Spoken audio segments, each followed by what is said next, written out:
अच्छा, आज बात करेंगे IFRS 16 के ऊपर लीजेस। अच्छा, इसका क्वेश्चन जो है ना मैक्सिमम 10 नंबर का या 12 नंबर का आ सकता है। और ये हमेशा जो क्वेश्चन इसका होता है ना वो रेवेन्यू के साथ मिक्स होके आता है। फिर हमें आइडेंटिफाई होना है, करना है कि ये लीज़ है और ये रेवेन्यू का कॉन्ट्रैक्ट है, क्योंकि पास में से क्वेश्चन पूछ चुका है ICAP, जिसमें हमें आइडेंटिफाई करना है कि ये लीज़ है और ये रेवेन्यू वाला कॉन्ट्रैक्ट है। एक 2014 का क्वेश्चन था लेसर के पॉइंट ऑफ व्यू से। उसमें उन्होंने एक क्वेश्चन दिया था, उसमें हमें आइडेंटिफाई करना था IFRS 5 का अलग से कंपोनेंट और लीज़ का कंपोनेंट अलग, और उसकी कैलकुलेशन अलग से करनी थी और हमारे पास लीज़ की कैलकुलेशन अलग से करनी थी।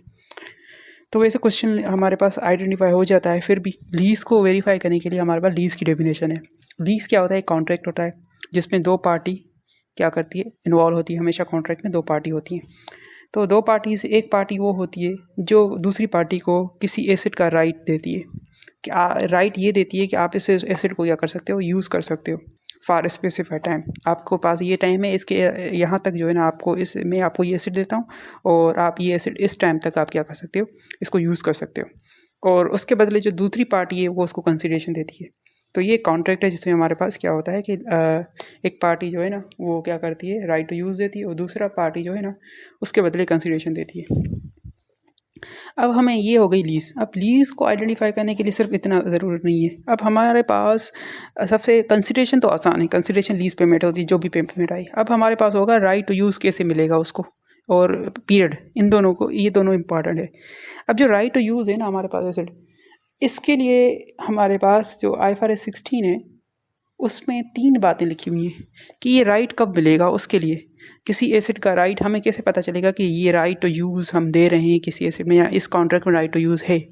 तो उसके लिए हमारे पास पहली कंडीशन ये बोलता है कि राइट टू यूज़ होने के लिए सबसे पहले जो हम उसको एसेट दे रहे हैं ना वो आइडेंटिफाई हो, यानी कि स्पेशल एक स्पेशल का मतलब स्पेसिफाई एक एसेट हो। गाड़ियों की एग्जांपल ले लेते हैं। हमारे पास ट्रांसपोर्ट की कंपनी है, उसमें हम ट्रांसपोर्ट से एक लीज़ कराते हैं गाड़ी। अब एक गाड़ी जो है ना वो स्पेशली हमारे लिए, बस वो हर रोज़ वही गाड़ी आएगी।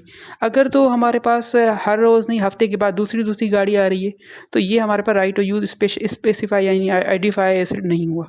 अगर वही गाड़ी जो है ना जितना लीज टर्म है वहाँ तक वही गाड़ी है ना, तो सेम हमारे पास ये हो गया आइडेंटिफाई एसेट। अगर हर दफ़ा या हर हफ्ते गाड़ी चेंज हो रही है ना, तो इसको बोलेंगे हमारे पास ये राइट टू यूज़ नहीं है, आइडेंटिफाई एसेट नहीं है ये। सॉरी, ये right to use identify asset का नहीं है, तो आइडेंटिफाई एसेट नहीं है। तो आइडेंटिफाई एसेट होना लाजमी है, वही एसेट होना चाहिए जो हमें चाहिए लीज़ पे। जो लीज़ का टर्म है ना, लीज़ पीरियड जिसको बोला जाता है, यानी कि स्पेसिफाई पीरियड हो गया, उसको हम बोलते हैं लीज़ पीरियड। जितने टाइम तक हमें बोला है वो एसेट जो है ना आइडेंटिफाई होना चाहिए, एक ही एसेट होना चाहिए। दूसरा कंडीशन ये है कि जो लेसी है ना, जिसको राइट टू यूज़ दे रहा है हमारे पास, वो जो है ना उसका सारा का सारा जो एसेट है, सारे के सारे इकोनॉमिक बेनिफिट वही ले उस एसेट से, उसने उतने पीरियड तक, जितने पीरियड तक वो है। यानी एक हमारे पास एक मशीन दे दी लीज पे, अब उसकी जो आउटपुट होगा ना वो लेसी उसका उससे बेनिफिट लेगा। ऐसा नहीं कि लेसर को कुछ पोर्शन उस आउटपुट का भी जाएगा। यानी कि मशीन दे दी, उसमें बोल रहा है कि 40% क्या नाम है, आप जो है ना प्रोडक्शन आप करोगे, 60% में प्रोडक्शन करूँगा। तो ये वाला जो है ना हमारे पास लीज़ नहीं बोला जाएगा किसी भी एसेट का। तो ज़रूरी है कि उसका जो सारे के सारे इकोनॉमिक बेनिफिट है ना वो लेसी ले, जिसको राइट टू यूज़ मिल रहा है। तो दो कंडीशन ये हो गई। तीसरी कंडीशन ये है कि क्या नाम है, लेसी जिसको दे रहा है ना, मतलब लेसी नहीं बट जिस पार्टी को राइट टू यूज़ मिल रहा है, उस पार्टी के ही तहत वो उसकी मर्ज़ी है कि उस एसेट को कैसे यूज़ करे उस पीरियड तक, जितना टाइम पीरियड है हमारे पास लीज़ का। बट इसमें स्पेशल ये है कि लेसर जो है ना उसको गाइडेंस देगा इस तरह से यूज़ करना है, बट यूज़ करना वो उसका काम है। बट स्पेशल ऐसा नहीं है कि एक मशीन दे दी और लेसी जो है ना उसको फेंक दे या इस तरह कोई डैमेज कर दे, ये नहीं है। उसको बोलेगा हाँ उससे आउटपुट जैसे चाहे वो कर ले, बाकी ऐसा नहीं है कि उसको डैमेज करके दे दे लेसी को वापस, लेसर को वापस में, तो ऐसा नहीं है। बट उसको यूज़ आउटपुट वगैरह अगर जो उसका जैसे आउटपुट उससे प्रोडक्शन करे ना करे वो उसकी मर्ज़ी है हमारे पास लेसी की, जिसको राइट टू यूज़ मिल रहा है। तो ये 3 बातें होना अगर हैं किसी कॉन्ट्रैक्ट में तो उसको ही बोला जाएगा क्या, लीज़। तीन कंडीशन कौन सी बोली? सबसे पहली जो है ना हमारे पास आइडेंटिफाई एसिड होना चाहिए, यानी कि एसिड जो है ना वो आइडेंटिफाई होना चाहिए, इसकी एक स्पेशल आइडेंटिटी हो जो हम लीज में दे रहे हैं। दूसरा ये है कि हमारे पास जिस तरह से हम IFRS 15 में डिस्टिंक्ट गुड का कॉन्सेप्ट करते हैं ना, वहाँ पर डिस्टिंक्ट गुड वो वाले जो इंडिविजुअल बिक सके, यहाँ पर जो है ना इस तरह से मज़्यूम कर सकते हैं एक एसिड हो जो स्पेशल, यानी कि हम स्पेसिफाई कर दें कॉन्ट्रैक्ट में कि ये वाला है, ठीक है। और दूसरी कंडीशन ये है कि जो है ना सबसे जितने भी बेनिफिट आएंगे उससे से वो लेसी ही लेगा ड्यूरिंग द लीज पीरियड, जिसको आगे जाके हम एक वर्ड यूज़ करते हैं इंटरेस्ट ऑफ इंटरेस्ट। आगे ये है उसका lease hold interest, lease hold interest, ठीक है, लीज होल्ड इंटरेस्ट बोल सकते हैं उसको। ये आगे जाके एक कॉन्सेप्ट आएगा लीज लैंड और बिल्डिंग की, तो उसमें ये वाला कॉन्सेप्ट ज़्यादा यूज़ हो जाएगा लीज होल्ड इंटरेस्ट का। तो सारा के सारे इकोनॉमिक बेनिफिट कौन ले? हमारे पास लेसी ही ले। तो दो कंडीशन हो गई। तीसरी कंडीशन ये है कि लेसी की मर्जी है, चाहे जैसे चाहे उस एसिड को यूज़ करे। लेसर एक स्पेशल गाइडेंस देगा कि ये हमारे पास, ताकि एसिड को नुकसान ना पहुंच सके। बाकी यूज़ जो है ना उसे प्रोडक्शन करे ना करे उस ड्यूरिंग द लीज पीरियड, वो इस लेसी के उसमें होगा, कंट्रोल में होगा। लेसी के पास तो ये ज़रूरी है हमारे पास लीज, ये तीन कंडीशन होगी तो ये हमारे पास क्या हो जाएगा? लीज हो जाएगा। अच्छा, अब हमारे पास आ जाते हैं जब ये लीज हो गए, अब ये एक लीज के लिया जाएगा, फिर IFRS 16 की तरह अकाउंट फार किया जाएगा इसको।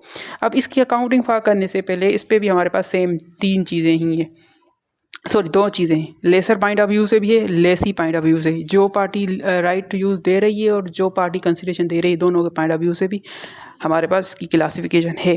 फिर उसके बाद सब क्लासिफिकेशन ऐसे है कि इन दोनों के दरमियान में भी जो है ना लेसर और लेसी के बाद भी टाइप्स ऑफ लीज होती हैं, तो उसको आगे जाके पढ़ेंगे। सबसे पहले अभी मैं लेसर पॉइंट ऑफ व्यू से यानी कि मैं बातें करूँगा कि लेसर पॉइंट ऑफ व्यू से किसी भी लीज को क्या classification, lessor point of view से क्या क्लासिफिकेशन। तो लेसर पॉइंट ऑफ व्यू से लीज की जो है ना दो क्लासिफिकेशन है हमारे पास। एक है हमारे पास ऑपरेटिंग लीज, दूसरी है हमारे पास फाइनेंस लीज। अच्छा, फाइनेंस और ऑपरेटिंग लीज इसका मतलब क्या है? ऑपरेटिंग लीज में क्या होता है कि जो फाइनेंस लीज है ना, अब इसने क्या किया है स्टैंडर्ड ने, जनरल मेन 5 कंडीशन है, 3 कंडीशन एक्स्ट्रा है। अगर इन 8 कंडीशन में से कोई भी एक कंडीशन फिलफिल हो रही है तो हम क्या कर लेंगे? उस लीज को बोलेंगे फाइनेंस लीज। अगर इसके बाद एक 8 में से एक भी कंडीशन नहीं हो रही तो उसको बोलेंगे हम ऑपरेटिंग लीज। तो क्लासिफिकेशन के लिए वो 8 कंडीशन में से कोई भी एक अगर तो फुलफिल हो रही है तो उसको बोलेंगे फाइनेंस लीज, नहीं तो हमारे पास क्या हो जाएगी? सारी की सारी लीज जो होंगी वो ऑपरेटिंग लीज होंगी लेसर पॉइंट ऑफ व्यू से। तो वो 8 कंडीशन कौन सी हैं? उस 8 कंडीशन में से भी हमारे पास 5 कंडीशन जो है सबसे इंपॉर्टेंट है, वो एनी हाउ तकरीबन हमें मिलती हैं। तो 3 कंडीशन वो एक्स्ट्रा है, स्टैंडर्ड ने लिख दिया है, बट इतनी उसकी इंपॉर्टेंस नहीं है। तो ये 5 कंडीशन एनी हाउ इंपॉर्टेंट है ही है, जिसमें हमें आइडेंटिफाई करते हैं ये फाइनेंस लीज है या हमारे पास ऑपरेटिंग लीज है। तो उस 5 कंडीशन में से सबसे पहले जो कंडीशन है ना, वो हमारे पास कंडीशन है कि लीज में जो है ना, अगर तो कोई ऐसा ऑप्शन है या ऐसी कोई चीज़ हमें कॉन्ट्रैक्ट में पता चल रहा है, लीज कॉन्ट्रैक्ट होता है, ठीक है, उस कॉन्ट्रैक्ट में टर्म्स एंड कंडीशन होती है, तो उस कम ऐसी टर्म में हमने जब कॉन्ट्रैक्ट रीड किया तो हमें टर्म एंड कंडीशन में एक ऐसी चीज़ मिल गई, ऐसी पता चलेगी जिसमें हमें ये लग रहा है कि जो ओनरशिप है ना एसेट की वो जाएगी लेसी के पास लास्ट में जब लीज ख़त्म हो जाएगा। तो अगर तो ये वाला टर्म एंड कंडीशन उसके कॉन्ट्रैक्ट में नज़र आ रहा है तो हम इसको बोलेंगे ये तो फाइनेंस लीज है, लेसर पॉइंट ऑफ व्यू से। मैं फिर से बोल रहा हूँ, लेसर पॉइंट ऑफ व्यू से ये। अच्छा, ये पहली कंडीशन होगी ओनरशिप जो है ना उस कॉन्ट्रैक्ट में मेंशन हो, राइटिंग कॉन्ट्रैक्ट में कोई ऐसी टर्म एंड कंडीशन मुझे मिल गई जिसकी वजह से मुझे लग रहा है कि क्या नाम है, ये जो इसका ओनरशिप है ना वो लेसी को ट्रांसफ़र हो जाएगी जब लीज़ ख़त्म हो जाएगी। दूसरी कंडीशन ये है कि अगर उसी कॉन्ट्रैक्ट में हमें ये पता चले कि जो लेसी है ना उसको लेसर ने एक ऑप्शन दिया है परचेस बार्गेन, जिसको बार्गेन परचेज ऑप्शन बोलते हैं। बार्गेन परचेज ऑप्शन ये होता है कि जब लीज़ ख़त्म हो जाए ना तो उसकी जो फेयर वैल्यू हो वहाँ पर उससे सब्सटेंशियली कम पैसे दे तो मैं आपको एसेट दे सकता हूँ। मतलब कि एसेट था 1 लाख रुपए का, 3 साल की लीज़ थी या 5 साल की लीज़ थी, हम 5 साल के बाद उसकी जो रेजिजुअल वैल्यू है ना वो हमारे पास है तकरीबन 30,000। बट लेसर ने लेसी को ये ऑप्शन दिया कि आप जो है ना ये मुझे तकरीबन 20,000 में आप या 15,000 में आप ये एसेट ले सकते हो। तो ये जो बार्गेन परचेज ऑप्शन उसने दे दिए ना, अगर बार्गेन परचेज ऑप्शन है तो हम क्या बोलेंगे ये तो फाइनेंस लीज है, इसको हम कंसीडर करेंगे एज अ फाइनेंस लीज। तो 2 कंडीशन होगी, इन 2 में से एक कंडीशन हो गई तो फिर भी फाइनेंस बोला जाएगा।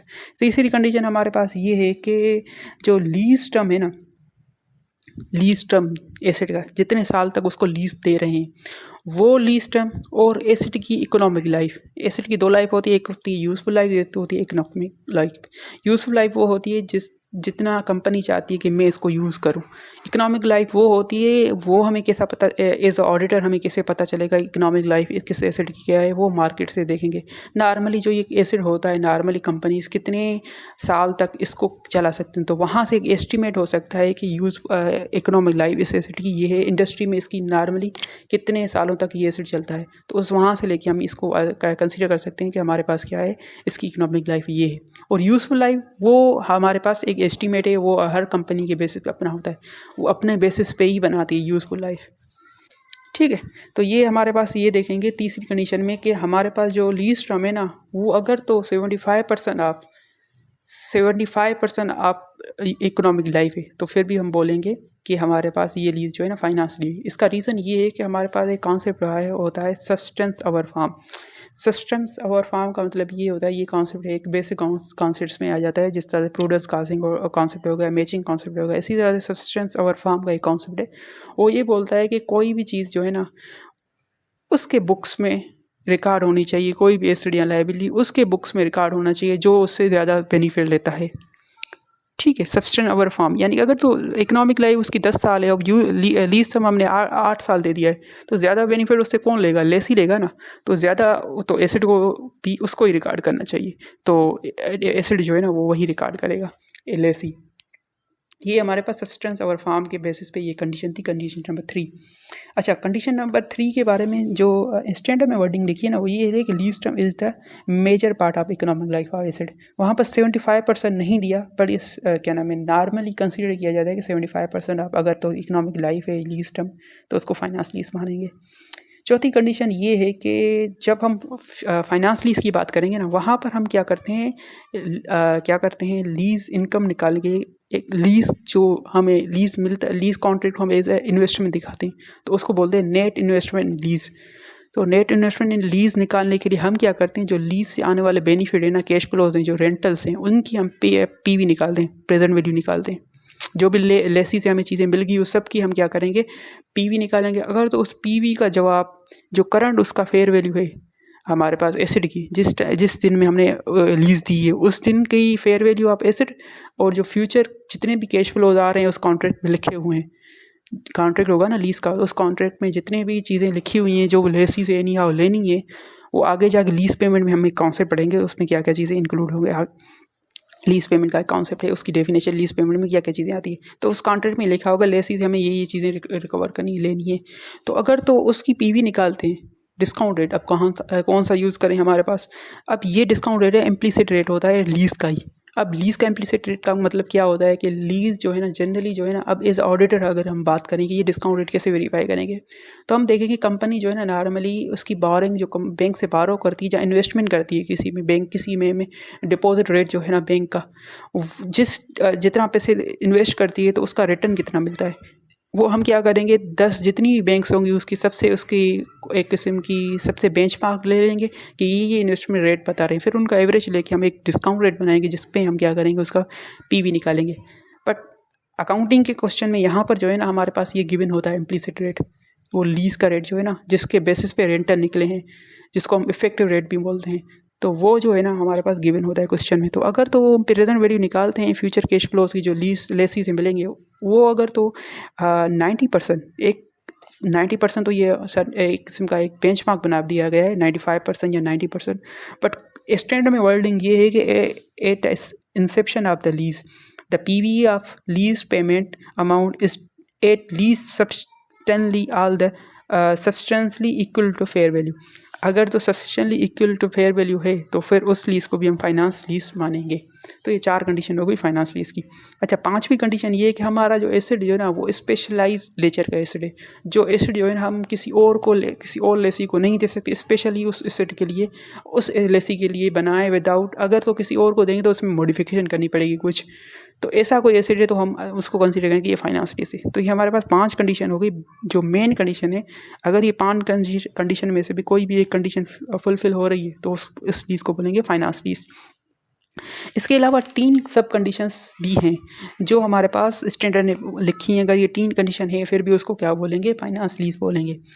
उसमें से पहली कंडीशन ये है कि अगर तो लीज कैंसिल होती है, ठीक है, लीज लेसी ने कैंसिल कर दी, तो जो नुकसान होगा ना वो बान भी कौन करेगा, लेसी करेगा, यानी कि बियर भी वही करेगा, लेसी। अगर ऐसी कोई कंडीशन लिखी हुई है टर्म्स एंड कंडीशन कॉन्ट्रैक्ट में, तो इस लीज को भी हम क्या बोलेंगे, फाइनेंस लीज। क्या बोला मैंने कि अगर लेसी फ्यूचर में इस लीज एग्रीमेंट को कैंसिल करता है तो उससे आने वाले जितने भी लॉस लेसर को आएंगे ना, वो जो लॉसेस है ना वो बॉन्ड करेगा कौन, लेसी। अगर ये वाली कंडीशन लिखी हुई है तो उस लीज को भी बोला जाएगा एज अ फाइनेंस लीज।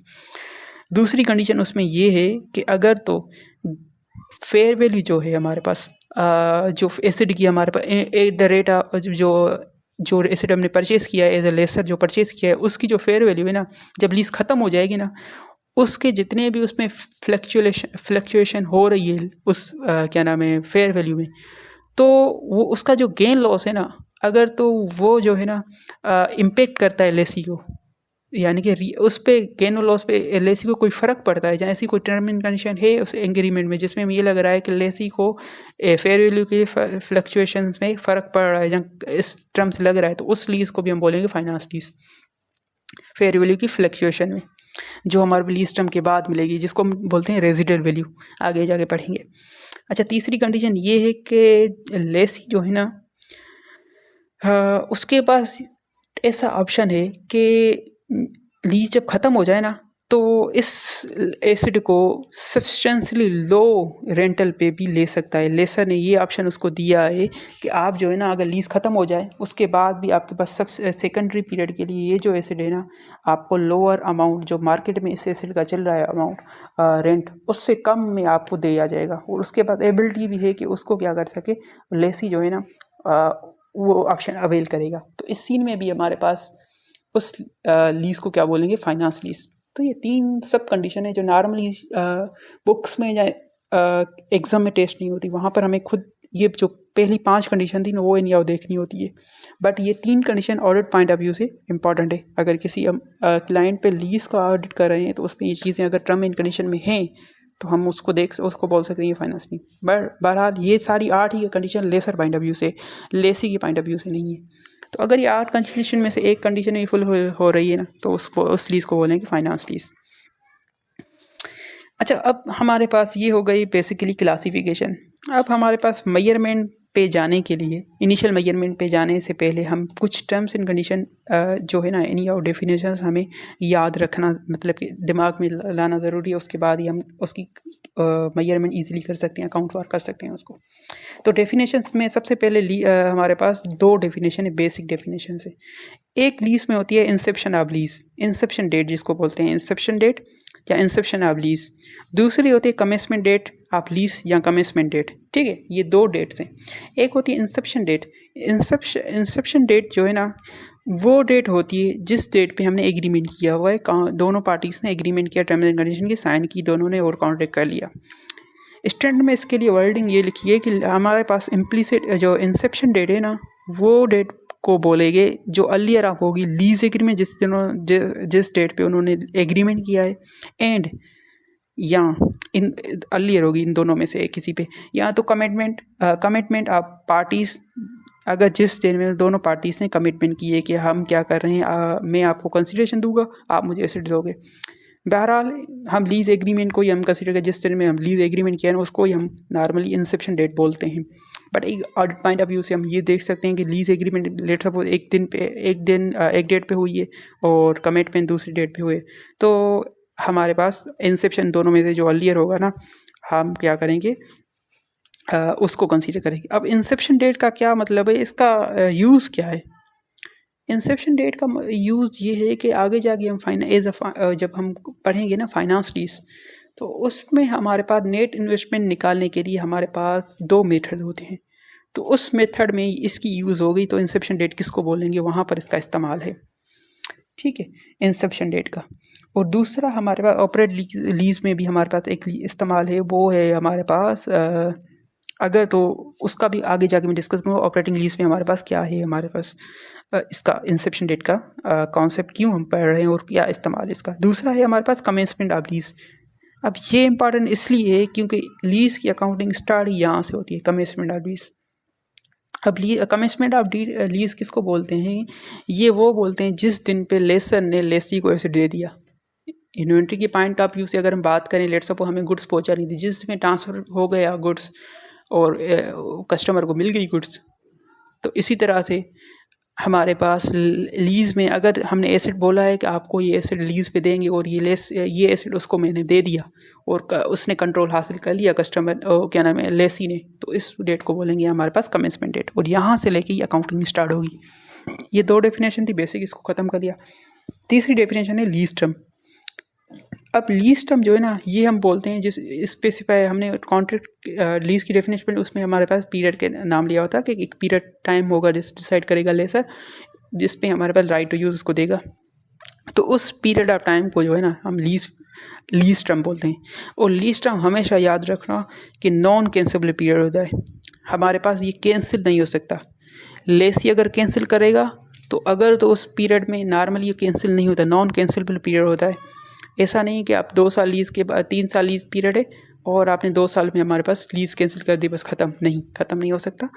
अगर तो उस कॉन्ट्रैक्ट में टर्मिनेशन पेनल्टी है तो हमारे पास वो टर्मिनेशन पेनल्टी पे करनी पड़ेगी। नॉर्मल टर्मिनेशन पेनल्टी होती है तो लेसी को पे करनी पड़ेगी। तो हमारे पास ये है कि हमारे पास ये हो गया लीज टर्म। लीज टर्म क्या है? नॉन कैंसिलेबल पीरियड होता है जिसके तहत हमारे पास राइट टू यूज़ एसेट का लेसर लेसी को देता है। अब इसमें 2 चीज़ें भी हम इंक्लूड करते हैं। कभी कभी हम कॉन्ट्रैक्ट में, लीज़ के कॉन्ट्रैक्ट में ये देखते हैं कि लेसर जो है ना उसको एक ऑप्शन देता है कि आप जो है ना लीज़ का टाइम एक्सटेंड कर सकते हो, और लेसर को ये भी लगे कि ये हमारे पास लेसी जो है ना ये एक्सटेंशन लेगा, रीज़नल भी सर्टेन है कि वो ऑप्शन अवेल करेगा, तो ही उस पीरियड को भी हम कंसीडर करेंगे एज अ लीज पीरियड। दूसरा, अगर तो हमने उसको ये ऑप्शन दिया है कि आप इतने सालों के बाद लीज टर्मिनेट कर सकते हो, ड्यूरिंग द लीज टर्मिनेट कर सकते हो, और हमारे पास उसकी रीज़नेबल सर्टेन नहीं है, उससे हमें एस्टीमेट नहीं कर पा रहा कि ये एक्सरसाइज करेगा या नहीं करेगा, हमें पता ही नहीं है कि एक्सरसाइज करेगा या नहीं करेगा। अगर तो पता ही नहीं है हमें एक्सरसाइज करेगा नहीं करेगा, फिर उसको कंसीडर नहीं करें। अगर तो हमें रीज़नेबली सर्टेन है, रीज़नेबली हमें पता है कि ये जो एक्सचेंज टर्मिनेशन ऑप्शन है ना ये एक्सरसाइज नहीं करेगा, तो हम उसको बोलेंगे ये भी लीज़ का हमारे पास फिर लीज़ जो है ना कम हो करके हमारे पास उसको भी लीज़ टर्म फिर कम करके उसको लीज़ पीरियड कम करेगी, उसको लीज़ टर्म हम बोलेंगे। अब इसकी एग्जांपल ये सब है कि ले सपोज हमने कॉन्ट्रैक्ट किया कि आपको 5 साल के लिए लीज़ दिया जाएगा, बट उसमें एक ऑप्शन दिया कि आप जो है ना 2 साल एक्सटेंड कर सकते हो लीज़, तो हमें रीज़न भी सर्टेन है कि ये एक्सरसाइज करेगा, तो हम उसको 5 साल अब लीज़ नहीं बोलेंगे, उसका रेंटल वगैरह की जो कैलकुलेशन आएगी वो 7 साल के लिए हम करेंगे, क्योंकि हमें पता है कि ये रीज़नली सर्टेन है और ये अवेल करेगा। दूसरी ऑप्शन ये है कि अगर उसको हमने 5 साल की लीज़ थी, हमने ऑप्शन दिया था कि आप 2 सालों के बाद 3 सालों के बाद टर्मिनेट करेंगे, और हमें ये भी लग रहा है कि रीज़न भी सर्टेन है कि आप जो है ना ये टर्मिनेट रीज़न भी सर्टेन है कि ये टर्मिनेट नहीं करेगा।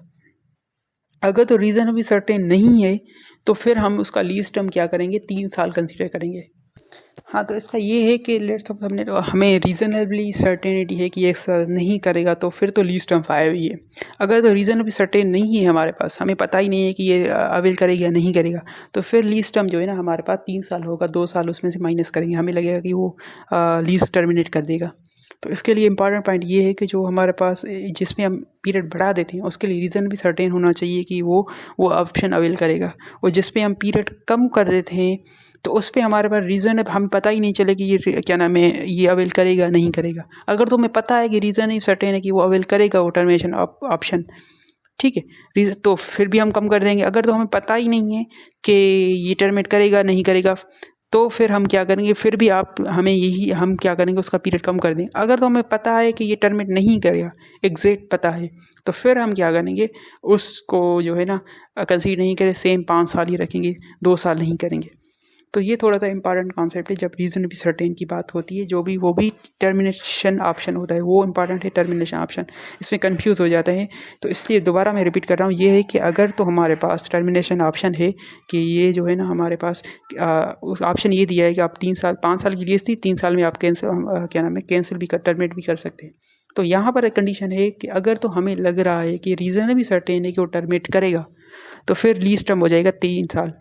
अगर तो हमें लग रहा है कि रीजनेबली सर्टेनिटी है तो फिर 3 साल है। अगर तो हमें लग रहा है कि हमें पक्का लग रहा है कि रीजनेबली सर्टेन को टर्मिनेट नहीं करेगा तो फिर इसका क्या हो जाएगा, 5 साल हो जाएगा। अगर हमें कुछ पता ही नहीं, हमें कुछ नहीं लगा, हमें अनसर्टेनिटी है, तो फिर भी हम इसका लीज टर्म क्या करेंगे, कम करके 3 साल करेंगे। तो ये हमारे पास कॉन्सेप्ट पूछा है कि इसलिए इसको मैंने डिस्कस किया इतना, ये रीजन सर्टेनिटी का टर्मिनेशन ऑप्शन के लिए। तो ये हमारे पास लीज टर्म हो गया। उसके बाद हमारे पास लीज पेमेंट्स आ गई। अब ये जो है ना इम्पॉर्टेंट है कॉन्सेप्ट, और ये इसके बेसिस पे आगे वाली कैलकुलेशन होगी। लीज पेमेंट्स में हमारे पास नॉर्मली जो है ना लेसर पॉइंट ऑफ व्यू से भी लीज टर्म की डेफिनेशन, लीज पेमेंट की डेफिनेशन चेंज है, और लेसी पॉइंट ऑफ व्यू से भी लीज पेमेंट की डेफिनेशन थोड़ी सी चेंज है, थोड़ी चेंज, ज़्यादा नहीं, थोड़ी सी एक पॉइंट है वो चेंज है दोनों के दरमियान में। वो जब लेसी डिस्कस करूँगा ना उसमें मैं बताऊँगा कि कौन सी चीज़ इन दोनों में से चेंज है जिसको लीज टर्म में हम चेंज करते हैं नॉर्मली।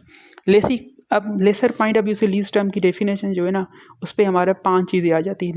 लीज टर्म नहीं बट वो लीज पेमेंट में 5 चीज़ें आ जाती है जो जिसको हम कंसीडर करेंगे लीज पेमेंट्स। अब इसका कॉन्सेप्ट इंपॉर्टेंट इसलिए है कि आगे वाली जो कैलकुलेशन होगी ना उसमें हम लीज पेमेंट्स को ही देखेंगे, लीज की पेमेंट्स कौन सी हैं, जिसको हम कंसिडरेशन भी बोलते हैं। ठीक है, कंसिडरेशन बेसिकली लीज पेमेंट के अलावा बाकी चीज़ें भी कंसिडरेशन में इंक्लूड होती है। सिर्फ लीज पेमेंट कंसिडरेशन में नहीं होती, बाकी चीज़ें भी लीज कंसिडरेशन में आ जाती हैं। तो लीज पेमेंट में 5 चीज़ें कौन कौन सी? सबसे पहले जो है ना लीज पेमेंट पे हमारे पास आ जाती है फिक्स पेमेंट्स। अब फिक्स पेमेंट क्या होती हैं? जो उस कॉन्ट्रैक्ट में लिखी हुई हैं, फिक्स टर्म्स एंड कंडीशन, यानी हमें उसको बताया है कि 2 साल तक ये लीज चलेगी, इतना रेंटल मिलेगा। 5 साल की लीज़ है, हमने बोला है कि पहले 3 साल लीज़ जो है ना हम मुझे 50,000 दे दो, और बाकी रिमेनिंग जो है ना तो 2 साल वहाँ पर जो है ना आप मुझे 40,000 रेंटल पे करना। तो ये फिक्स हमें उसको बता दिया।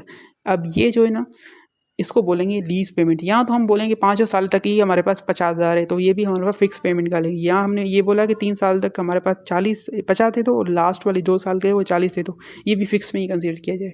अब इसमें एक और कॉन्सेप्ट होता है जो लीज पेमेंट है ना, फिक्स के बारे में ये लिखा है, जब भी फिक्स पेमेंट हो, और फिक्स पेमेंट हमेशा कॉन्ट्रैक्ट में लिखी होती है, वहाँ से हम आइडेंटिफाई कर सकते हैं कि लीज की पेमेंट्स फिक्स हैं। इसमें से हम माइनस करेंगे लीज इंसेंटिव्स। अब लीज इंसेंटिव क्या होता है कि लेसी जो है ना कुछ खर्चे कर लेता है जो है ना लीज लेने के लिए, तो वो खर्चों के लिए लेसर उसको बोलता है ठीक है तुमने कर लिया है बट मैं तुम्हें क्या करूँगा, ये बियर करूँगा। तो एक बेनिफिट दे रहा है, इंसेंटिव दे रहा है लेसर, तो वो जो है ना उसमें से लीज टर्म में से जो फिक्स पेमेंट है, लीज पेमेंट में जो फिक्स पेमेंट है उसमें से हम माइनस करेंगे। तो फिक्स पेमेंट के बारे में ये लिखा हुआ है, फिक्स पेमेंट्स जो भी है लेस एनी लीज इंसेंटिव्स। दूसरी पेमेंट्स इस पे इंक्लूड की जाती है variable payments, variable lease payment. अब वेरिएबल लीज पेमेंट क्या होती हैं? ये जो पेमेंट्स होती हैं ना ये कॉन्ट्रैक्ट में एग्जैक्ट नंबर नहीं होता। ये बोलते हैं कि आपका पहले साल का रेंटल हमारे पास 40,000 है, दूसरे साल का जो रेंटल होगा ना वो जितना अगर तो इन्फ्लेशन होगी कंट्री में वो पुराने वाले रेट से मल्टीप्लाई करके हम क्या करेंगे, उस ईयर की जितनी ईयर की एक इन्फ्लेशन आ गया, इन्फ्लेशन का रेट है जिसको हम बोलते हैं कंज्यूमर इंडेक्स, वो जो होता हो जितना होगा ना उतना रेंटल होगा उस साल में। या तो ये उसके साथ इन्फ्लेशन के साथ लिंक कर दे लीज पेमेंट को, या तो काइबोर के साथ लिंक कर दे। बोलेगा कि इस साल में हमारे पास 40,000 है, दूसरे साल में जितना काइबोर होगा वो जो है ना उस जो पुराने वाला रेट है ना उससे मल्टीप्लाई करके यानी काइबोर के रेट से इंक्रीज करके जो रेट बने, जो रेंटल बनेगा वो मुझे पेमेंट कर दो। लेट्स सपोज 40,000 का उसका रेंटल है जो हमने पहले साल में दिया, और दूसरे साल में जो है ना काइबोर हो गया 10%। तो हम क्या करें, 40,000 को 1.1 से मल्टीप्लाई करके, यानी कि हमारे पास 44,000 जो है ना दूसरे साल का रेंटल होगा। तीसरी साल में काइबोर होगा 20%, तो 44,000 पे मल्टीप्लाई करेंगे 1.2%, जितना आंसर आएगा तकरीबन आएगा 48,000।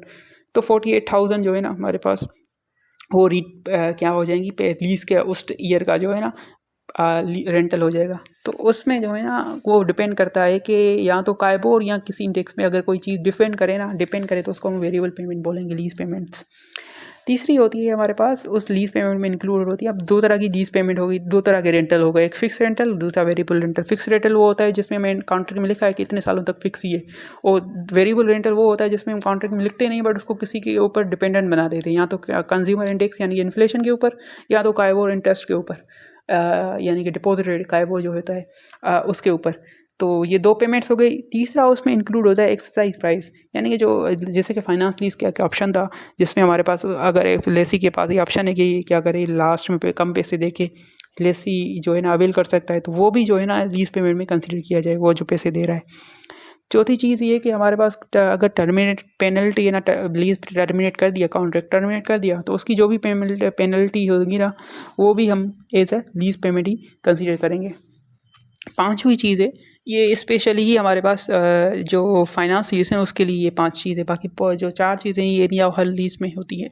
पांचवी चीज़ स्पेशली सिर्फ फाइनेंस लीज है, वो भी जो लेसर पॉइंट ऑफ व्यू से, तो वो क्या होती है रेजिडुअल गारंटीड वैल्यू। अब रेजिडुअल गारंटी वैल्यू क्या होती है कि जब हम लीज पे देते हैं ना, तो लेसर को क्या होता है ये होता है कि उसके बाद रिस्क है कि लेस जितना हमारे पास, मैंने आज इसको एक कार परचेज करती, बैंक की बात करता हूँ कि बैंक के पास एक पार्टी गई, उसने बोला मुझे कार लेनी है, मुझे रेंटल बना के दें, मैं आपको कम ज़्यादा पैसे, मतलब कि एक अक्यूमुलेट पे अमाउंट कार जितने में पे नहीं कर सकता, तो मुझे रेंटल बना के दीजिए मंथली, जो मैं जहाँ ईयरली आपको मैं पे करूँगा और कार मुझे दे लेके दें।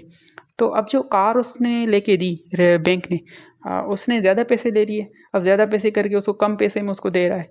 तो अगर तो लीज़ ख़त्म हो जाती है, नॉर्मली कार जो है ना उसके पास ही होती है, बट ऐसा जनरेटर हो गया या ऐसा कोई और चीज़ हो गई जिसको पास लेसर के पास वापस आएगी वो चीज़, तो लेसर को एक वो होता है कि रिस्क होता है कि ये जो जब आएगी मेरे पास, तो मैंने जितना सोचा था उतना वैल्यू मुझे कमा के नहीं देगी।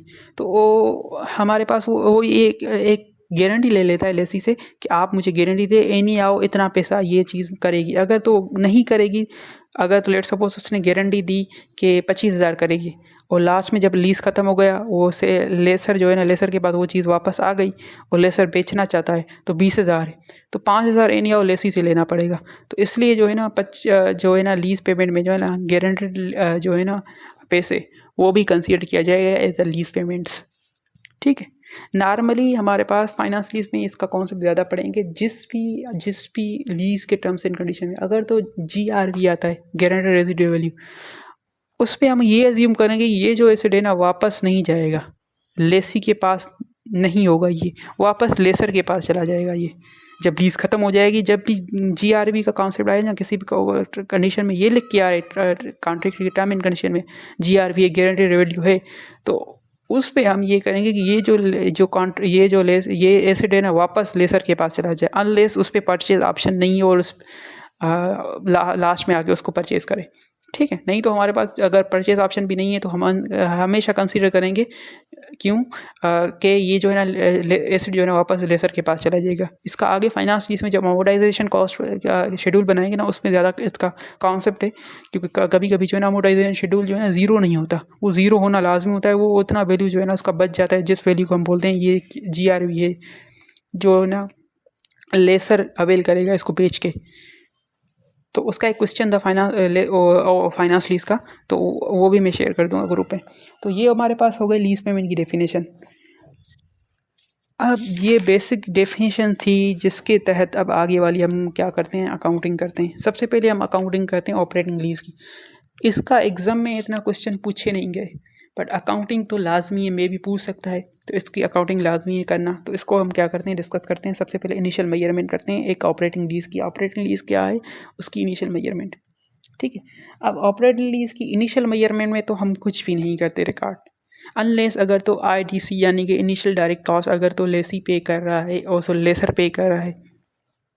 अब इनिशियल डायरेक्ट कॉस्ट वो होती है जो लीज हासिल करने के लिए लेसर कोई खर्चा करे। तो अगर तो लीज वो हासिल करने के लिए कोई खर्चा कर रहा है ना, तो ऑपरेटिंग लीज में उस जो खर्चे को है ना वो एसेट का पार्ट बना देते हैं।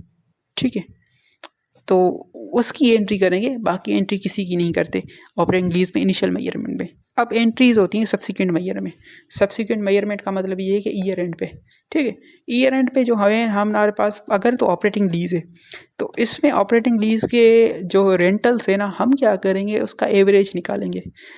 एवरेज किस बेस पे निकलेगा ये डिपेंड करेगा जो एसिड है ना वो डिप्रिशिएट किस बेसिस पे हो रहा है। अगर तो रिड्यूसिंग बैलेंस पे डिप्रिशिएट हो रहा है ना तो रेंटल भी जो है ना हम उसको भी इनकम जो है ना रिड्यूसिंग बैलेंस पे ही करेंगे। अगर तो डिप्रिशिएट स्ट्रेट लाइन बेसिस पे हो रहा है तो उसका रेंटल इनकम जो है ना स्ट्रेट लाइन बेसिस पे बनाएंगे। अब इसका क्या मतलब हुआ स्ट्रेट लाइन और रिड्यूसिंग बैलेंस का, क्योंकि ये एसिड ऑपरेटिंग लीज में जो एसिड होता है ना वो लेसी के पास हम कंसीडर करते हैं कि ये एसिड वापस आएगा हमारे पास, और इसलिए डिप्रिशिएशन जो है ना वो लेसी ही रिकॉर्ड करता और लेसर ही रिकॉर्ड करता है, लेसी रिकॉर्ड नहीं करता।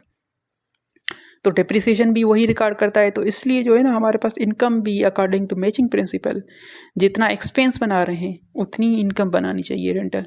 ठीक है, तो रेंटल इनकम भी उतनी ही बनाएगा जितना उसका बेनिफिट है, और उतनी बेनिफिट वो कंज्यूम कर रहा है पर्सन, तो उतना इकोनॉमिक बेनिफिट जितना ईयर में कंज्यूम कर रहा है वो अज्यूम कर रहे हैं उसकी बेस करेगा डिप्रिसिएशन पे। तो हमें लगेगा जो रेंटल इनकम आ रही है ना हमारी डिप्रिसिएशन इस बेसिस पे हम कर रहे हैं, तो एक्सपेंस इतने बेसिस पे हम बना रहे हैं, वो जाहिर सी बात है कि डिप्रिसिएशन का अमाउंट जो है ना वो अलग होगा और इनकम का अमाउंट अलग होगा, क्योंकि रेंटल जो है ना वो अलग है और एसिड की कॉस्ट है ना वो अलग है।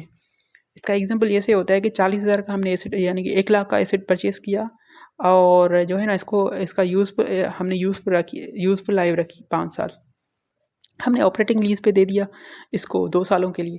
ठीक है, और हमें लग रहा है टोटल रेंटल जो है ना 2 सालों में हमारे पास हमें मिलेंगे तकरीबन 50,000 या 40,000 हमें मुझे मिलेंगे।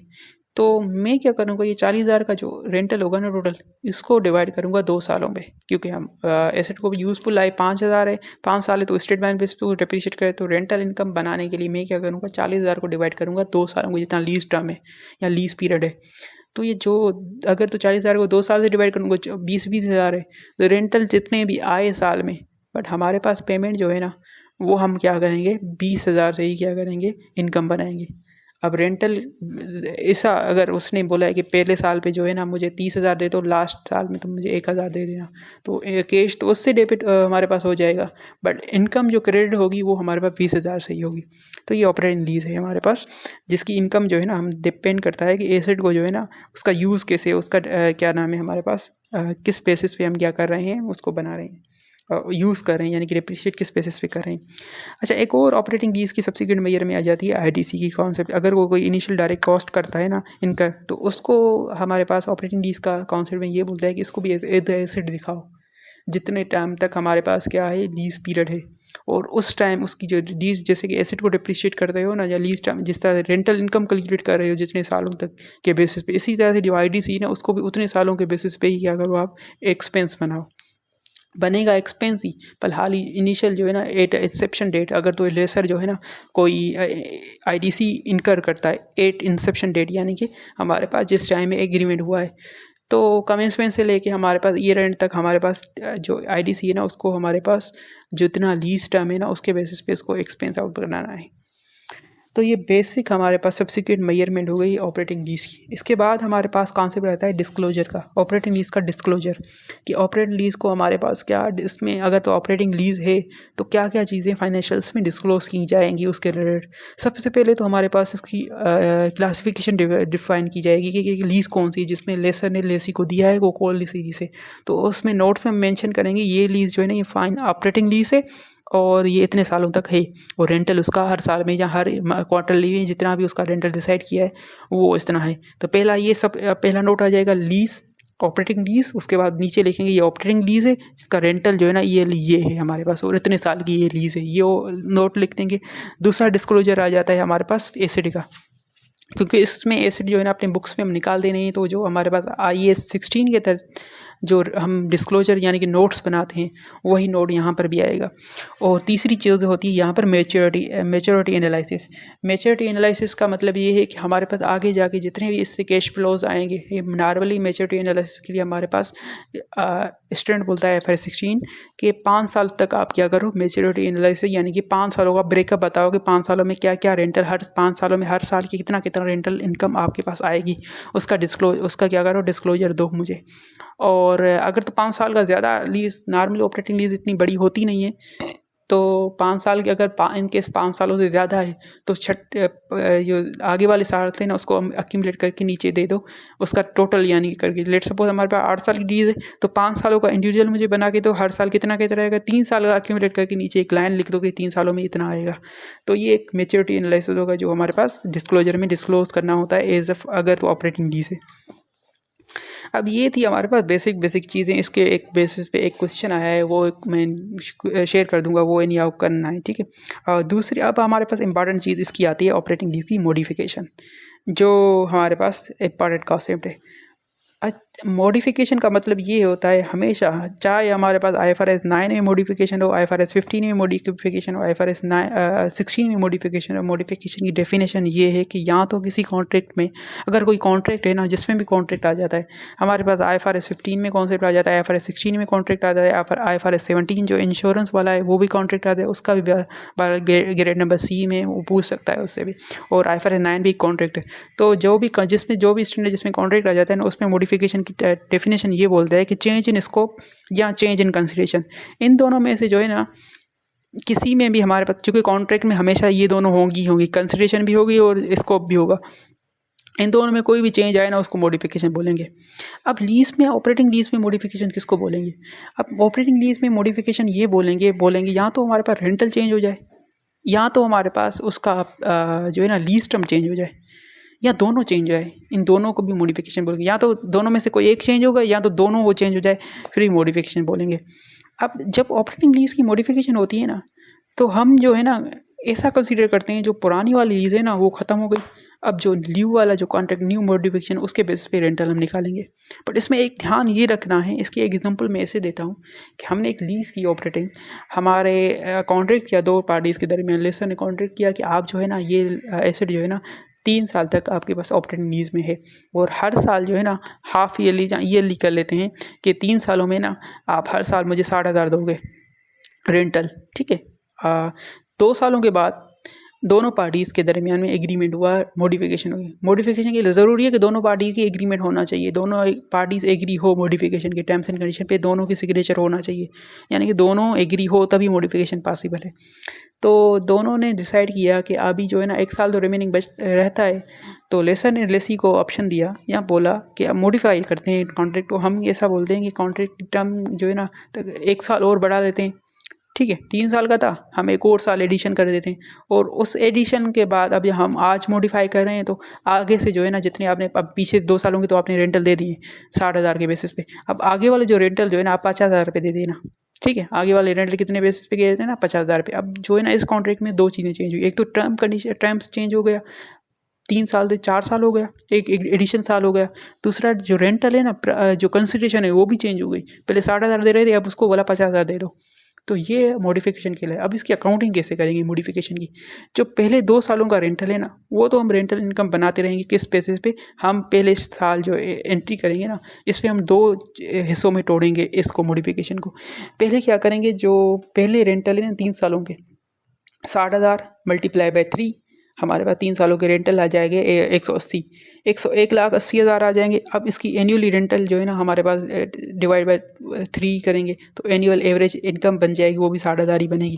तो 2 सालों का एंट्री तो यही करेंगे, रेंटल इनकम 60,000 से, और 2 सालों में 60,000 रुपये आएंगे। अब जो हमारे पास कैश जो है, कैश में भी चेंज हो सकता है, तो उस बेस पे हमारे पास एक तो क्वेश्चन है, वो क्वेश्चन करना लाजमी है, क्योंकि अगर तो नॉर्मली एनुअली रेंट होता है तो उस पर मसला नहीं होता।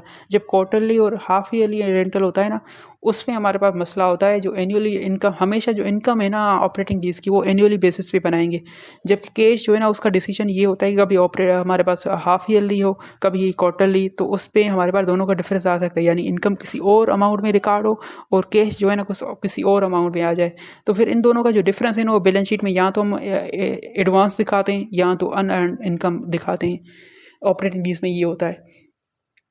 तो अगर इन केस अगर मॉडिफिकेशन का केस आ जाता है जिसमें हमारे पास 2 सालों तक तो हमारे पास रेंटल पुराने रेट से ही हम करते हैं, न्यू वाले ईयर उस 2 सालों के दरमियान में हमारे पास एक अनअर्न्ड इनकम आ रही है बैलेंस शीट में हमारे पास तकरीबन 20,000 की।